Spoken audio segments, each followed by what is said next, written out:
તો રાજકોટમાં એનાલોગ પનીરના વેચાણ સામે પોલીસે કાર્યવાહી કરી છે। અણિયારા ગામમાં આવેલા ગોવાલિયા ફૂડ ફેક્ટરી પર દરોડા પાડ્યા છે। તપાસ દરમિયાન ફેક્ટરીમાંથી મળ્યો એનાલોગ પનીરનો જથ્થો 550 કિલો એનાલોગ પનીર અને ચીઝનો નાશ કરાયો છે। 1.85 લાખની કિંમતનું એનાલોગ પનીર ચીઝ મળી આવ્યું છે।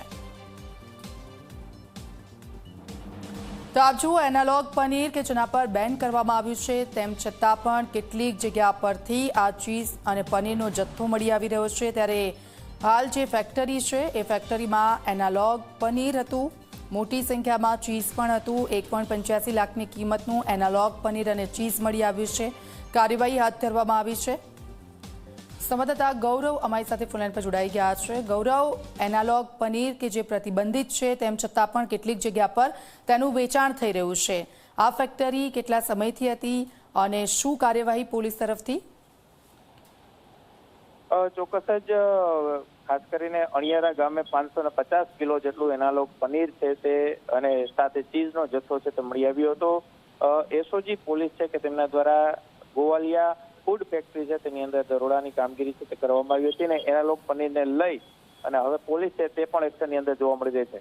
1,85,000ની કિંમતનું એનાલોગ પનીર અને ચીઝનો જે જથ્થો હતો તેનો નાશ છે તે કરવામાં આવ્યો છે। ફૂડ એન્ડ ડ્રગ વિભાગને પણ પોલીસે સાથે રાખી હતી અને તેમના દ્વારા પણ સ્થળ ઉપરથી નમૂનાઓ છે તે લેવામાં આવ્યા છે।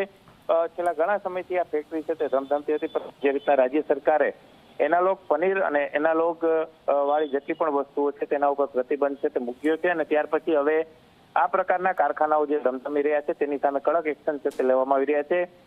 સતત ફૂડ વિભાગ છે તેમના દ્વારા દરોડાઓ છે તે કરવામાં આવી રહ્યા છે અને એનાલોગ પનીર અને એનાલોગ ચીઝ જે જગ્યાએથી મળે છે તેને નોટિસ આપવામાં આવી રહી છે અને દંડ છે તે ફટકારવામાં આવી રહ્યા છે। એટલે કે ક્યાંક એનાલોગ પનીર અને એનાલોગ ચીઝનું ઉત્પાદન કરતા જે અને વિક્રેતાઓ છે તેને સામે હવે કડક કાર્યવાહી છે તે કરવામાં આવી રહી છે અને હવે ફૂડ વિભાગની સાથે સાથે પોલીસ વિભાગ છે તે પણ આ પ્રકારની ફેક્ટરીઓ છે તેની અંદર તપાસ કરતી જોવા મળી રહી છે। જી બિલકુલ, આભાર ગૌરવ સમગ્ર વિગત બદલ।